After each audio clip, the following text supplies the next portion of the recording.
Hi everyone, it's Claire. So sorry I'm a bit late today. So this lesson is about anxiety in the third eye, and we've gone through 3 lessons so far, and we're sort of working through some of the chakras. This one particularly relates to the third eye, which is here, and links in with the brain, the sinus, the nose, the eyes. We've got the ears and around those areas.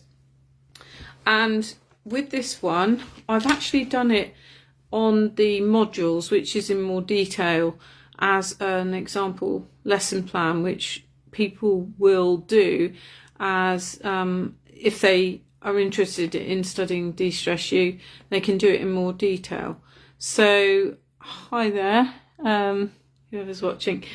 So what we do is start to talk in the group. So what I'm doing here is like a half hour, 20-minute, just a sample of what that module is really. But what we would do is open up and ask what stresses people and asking how they would relax more. So at the moment I've got all sorts of stresses, so I'm going to share a bit, and what we would do is share this in a circle more than likely. I've got, my dog has been quite busy really, and that was one of the main stresses that I had last time I did this actually, and managing quite a lot of different things in my life and you as well. So I'm sort of under constant time pressure as well to get things done, even to run events like this, which are actually free, but there is a little bit of stress doing that as well. And I'm running another business as well, which is keep bringing in more money, but I'm trying to balance things. So those are the type of things, and what it can do is play havoc in this mind space. And obviously we're talking the third eye is very much linked to the brain, and it does stress can put quite a lot of strain on the brain itself. And the third eye chakra, which is here, and the colour is blue, links in very much with the mind. And what we can do is find out more about it. And on this lesson, we'll talk a bit more about the third eye and what it does. So it links in really with vision, intuition and dreams. And it really links in with the pineal gland as well. And it really is a link, if you like, to psychic senses as well.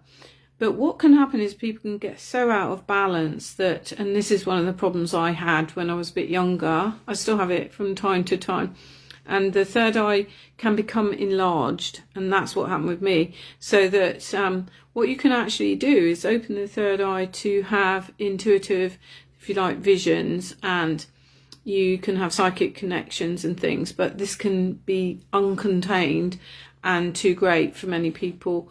So it's better if you can be in balance. And what we can do is try and get that imbalance. So that's what I would be trying to explain to people really. So just to go over some of my notes, if I look at them, I mean, what we can do is really talk through that if it's out of balance, it behaves in a certain way. So just going back to my notes. If it's actually overactive, you can be really addicted to things. So this could include spirituality and doing too many things. You might find it difficult to control your emotions. You may also be out of touch with reality. You may lack good judgment. You may be unable to focus. That's quite a big one because you're kind of overstimulated, and you may be prone to hallucinations that are actually like really weird and, can throw people completely really. So those are some of the kind of symptoms linked with it when it's out of balance and overactive. And when I say overactive, it's kind of bigger. So you're kind of got this enormous vision that is going to really get out of hand. So what you want to do is aim to try and control that and get that. Be aware first that it is overactive, and then kind of calm that down. And there's stuff we can do to do that. I'll talk about that in a moment. So also though, if it's underactive, you're less likely to be open to spirituality, which is kind of linking in with this area.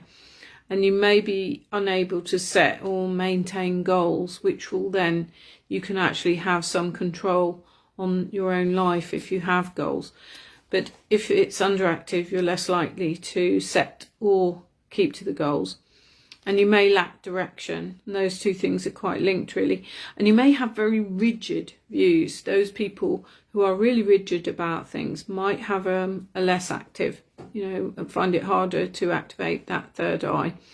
And closed to new ideas, because that third eye is partly also linking in with creativity. And if you are closed to new things and new ideas, then that third eye is likely to be less active. And also too possibly reliant on authority, I believe, is one of the other things which might mean it's underactive. And also people can become anxious and unbalanced, and it can actually have physical symptoms. So, and I think I was really conscious that this was happening to me. So I used to have a lot of headaches and migraines even. So that can be a sign of an out of balance, really anxious third eye, if you like, and unbalanced. And sleep disorders, not sleeping, I still have a problem sometimes there. Even as much as seizures and nightmares, which, are sort of out of hand, if you like, showing that, your third eye is just really out of sync, really. So that's some of the, I thought I saw a white little thing near me then. It could have been something else. My third eye, maybe. So that's some of the background behind what it is. And if we were doing this in a group, then we'd probably be discussing some of those things I've talked about. You might see people have pennies drop. Oh, hi there as well, DeStressYou. Nice to see you. I'm just going through what, the third eye is and what causes some of the issues with it. So the headaches one, we have got a particular thing we can work on, and that is a protocol using crystals. I was going to talk about some of the crystals and what we talked about before with balancing. I think we talked a bit about balancing the heart and the sacral and possibly the root, but we can put crystals of the appropriate colour and type onto that chakra, and then start to just use the crystals to balance us. And you can lie down for 10 minutes, 15, whatever it is, if you get a quiet moment. And the crystals in this case might be amethyst. It's a really good one to help correct that third eye problem, and put it right there so you're lying down and you have that beautiful colour linking in as well. And azurite, I think I said it was blue. Sorry, that's not correct. It's actually indigo, really, which is a pinky, purpley colour. Kind of is a little light blue, but sorry, I might have made that mistake. But you've got also blue aventurine, and you've got other ones. I think it's listed in my manual, but the crystals will help. We've also got smoky quartz and lapis lazuli, and that's what we can use in an actual healing modality. So to help with headaches, we can get smoky quartzes and a lapis and lie down, and you need about 5 smoky quartz, and you put them around the body, and one at the throat, point down as well, and one at each foot pointing away from the feet, and one in each hand. So you've got one at the throat, and you've got one at each foot, and you've got one in each hand. And you put an amethyst under your head at the base of the skull there, and point down, and you place the lapis lazuli above and between your eyes, so about here, which is the third eye. And the lapis is really lovely, deep bluish colour. And then you breathe, nice deep breathing, and you focus on the word release for about 20 minutes. And obviously, if we were in a group now doing that, that would be a really nice thing to do. And you could do it maybe for 10 minutes each, and then swap over. For the people learning to teach this, I have an actual teaching plan with the timing, so it would work quite well. And it's really nice as well for like a couple of minutes to share maybe what you get, because I mean, you don't have to go on and on either, but it can help other people if you get, you know, little clues that are helping, and they might look out for those. So that's something to bear in mind. There's also some really nice scents and essential oils. So the ones that you can put in a burner to help with the third eye and keep it in balance would be things like jasmine, Palo Santo. I've got some actually on my altar. Can't see it, but I use it quite a bit, and it is a lovely, it's quite strong. It's really good for clearing as well, clearing, you know, negative energy and stuff. Melissa, which is a nice sweet one, I think. And rose, which is very calming, also good for feminine issues or problems, you know, women have. And clary sage as well. And also chamomile, which is a cleansing one, I think, as well. So those are really good to burn in the burner. So you get your oil burner, which is that little thing like this, and it has a little tea light below, and then you've got a little bowl at the top, if you like, a little sort of area where you put water in. You can put a few drops in, or put like 5 or 6. So you can mix 2 or 3 of those, and it would be really calming and peaceful for people. So that's some of what I was going to say, really. Yeah, so I had some difficult experiences where perhaps I did too much too soon. I was overstimulated.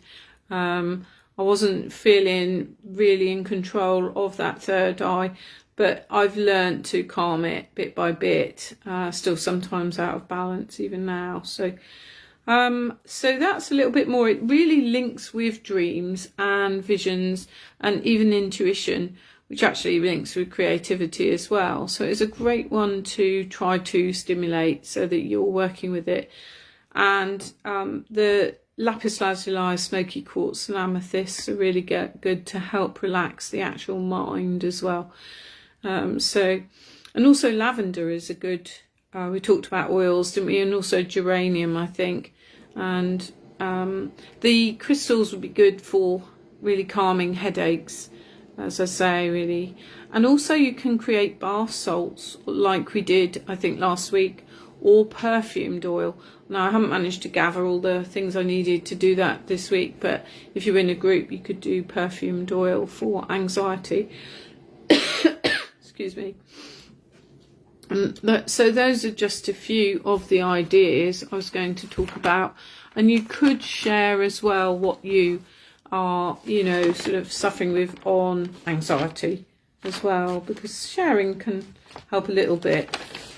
We've also got a meditation I'm going to do in a minute, which is autumn one. And I was going to talk about the yoga pose is the child's pose. So that this child's pose is when you're on your knees. Actually, it's a really good one when you've done quite a lot of work and you want to relax in between, and you go onto your knees and then downwards, and you spread your arms out, or you can have them either side of you like this, but you're down with you rest your forehead on the mat. I'm not going to demo that. Hopefully you can just Google it anyway. But your third eye is really in contact with the ground, so you're kind of grounding it as well, but there's quite a lot of emphasis on it. So that's a good yoga pose as well. And also mugwort, I think, is another, that's a plant which can help with the third eye as well. It's actually quite magical, kind of got that mystical, feeling for it as well. I've got affirmations as well, which I'll just run through with people. So for this one, let me have a look. Sorry, just have a look where it is. And I'm using my manual again for the affirmations, which you can get from me if you would like it. It's got quite a few pages, so it's colour. It's about 85 pages. And we run through all the modules, which is kind of more in depth and different themes to do with de-stressing. So these affirmations we're going to say, I might put my hand on my third eye just so I'm really conscious of it. And if you want to do this at home, you're really welcome. So I think the very best of myself in all the situations at all times. I think the very best of myself in all the situations at all times. I open myself to know my inner guidance and deepest wisdom. I open myself to know my inner guidance and deepest wisdom. Because with the third eye, you can very much connect inward, and there's so much information you can gain and benefit from doing that. And I align my consciousness with the source of all life. I align my consciousness with the source of all life. I release and forgive the past. I release and forgive the past. And I am wise, intuitive, and aligned with my highest good. I am wise, intuitive, and aligned with my highest good. So there's some affirmations, and they're all in the book here, which I've got. And I've got affirmations for each of the chakras, which are really helpful. So yeah, just running through crystals for the third eye a bit more. Tanzanite, petalite, amethyst, purple chariot, sugilite, sodalite, azurite, lapis lazuli, blue aventurine. And I've sort of repeated myself a bit there. And we've got herb as well. Almond blossom is good. And yeah, I mentioned Melissa chamomile, rose, clary sage, laurel, jasmine, and palo santo, and carrot seed, which I don't have. And there are some batch flowers, which I do have quite a lot of the batch flowers. And those are little, they're like homeopathic type remedies, but you drop them onto the tongue. And they were introduced by Dr. Bach, who's, I believe, British. And he created all these beautiful herbal essences, really, which were created in the sun. So they create them by putting them in the sun, and they're mixed with pure water, and then they are, like, you know, kind of a bit mystical, really. And you can work with people with different conditions and just recommend certain of these essences. And the ones for this are cedarwood, thyme, and white chestnut. So I think I have most of those. So that's what I was going to say, really, on working with it. It is mystical, the third eye. It's remember when I had done Reiki Master, I think it particularly became more active. Reiki Master, you know, healing information and learning that, and getting the Reiki attunement helped me, you know, work with the third eye a bit more. But then I had a lot more to learn about it. But you really can sort of access more about who you really are spiritually, and you can link in with other people with the third eye. It's very, very interesting. But it is something, it is good to keep it in balance, as I say. And you know, the third eye is actually linked to us as physical beings as well. So it's good to keep in positive health, and the yoga can really help with that as well. So I was going to do the autumn meditation tonight as a sample of meditation. I think it's around, sorry, I did write that down actually. When did I? Can't really see that. 49, I think it is in here. Let's check. Ah, here we are, yes. So I'll just finish off with the autumn meditation. And by the way, this is also one of the modules. So if you wanted to look at it in a bit more detail, I go through it with someone I'm teaching, and it's been recorded, and it's on my website, DeStressYou.com, DeStressYou.com. So it's one of those modules in there, and I think it, you know, there's a small charge for that, but it is quite helpful. So this is autumn meditation, which is quite appropriate with the beautiful colours we've got and the season, and it's a bit magical, and the theme is autumn. So the purpose is granting a wish for personal change. So, and it can be sort of combined. If you're a teacher doing this, you might do this with some of the, you know, this particular module or this particular lesson. And I created this one, so I'll talk you through it. So if you get really comfortable and breathe in deeply in through the nose, out through the mouth, and begin to shut your eyes if you wish.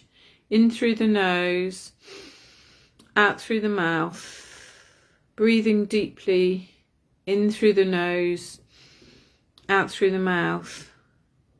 And imagine you are walking in a beautiful, misty, orange, red, yellow and brown forest of trees, and you sense the foliage all around and feel the wind on your body and face. Can you taste the mist as well? What does it feel like? You feel leaves gently fall on you and hear twigs break underfoot.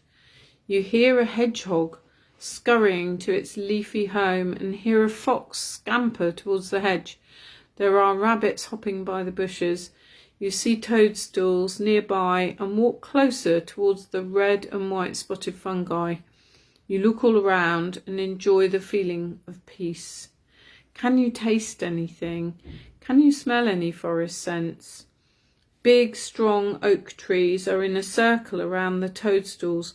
You walk clockwise in a circle and ask for a wish to be granted, perhaps a change you need. What needs to change? Can you think of something? What is this wish? You touch the bark of the old knotted and gnarled oak tree and whisper your wish to the oak tree.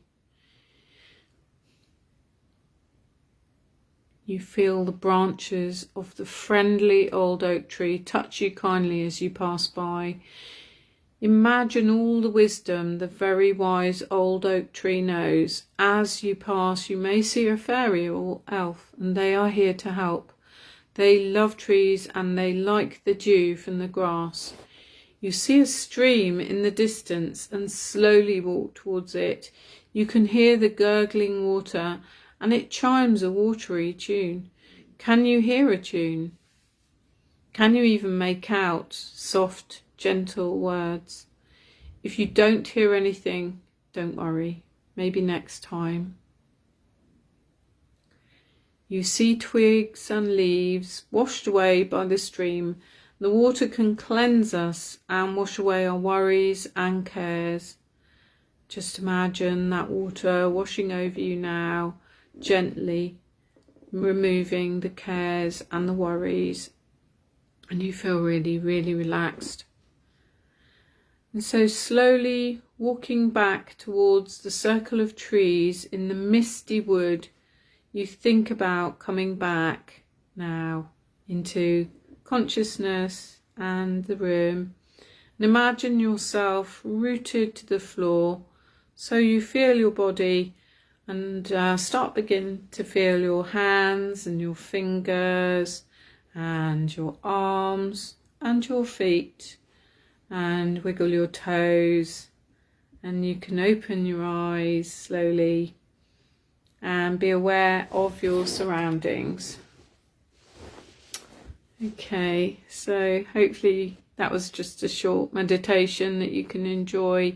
There's a little bit mystical and in the spirit of autumn, really, and hopefully relaxing that third eye, really. So I hope that was helpful. It's just an absolute taster, really.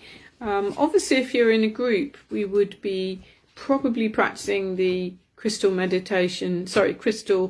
modality healing I talked about, and you could take it in turns, and one person could lie the stones on the person or give them to them, so the person doing the actual healing just relaxes and they don't worry about what stone goes where, if you see what I mean. So it's a nice gentle one to do for headaches and migraines, and it might be worth, if you do suffer from those, to buy yourself those crystals.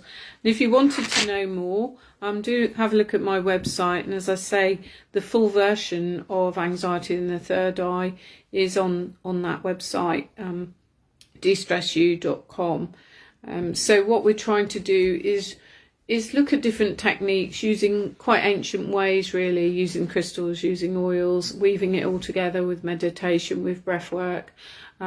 We use some beautiful cards as well, which are quite simple with messages. And we use other techniques, and we talk about the chakras because they link in with the spirit and the body, and that all helps with knowing ourselves, who we are, and how we can cope better with the stresses, if you like, of modern day life and the chaos that's going on. Obviously, things are pretty, getting more and more chaotic, but it is something that is something we can't necessarily control. So what we can do is go inward. We can learn more about who we are. We can do these techniques, which helps us contain ourselves in the here and now. And we can do deep breathing. We can do some yoga, basic yoga. We can do some crystal work and so on. So anyway, that's what I'm aiming to do. And I was just going to look up what the one is for next week. What I'm talking about is altars, elements, seasons, colours, universe and themes. So that's, oh sorry, no, that's the modules. I got that completely wrong. What I'll do is put it into the group and I'll explain it in a little bit more detail there.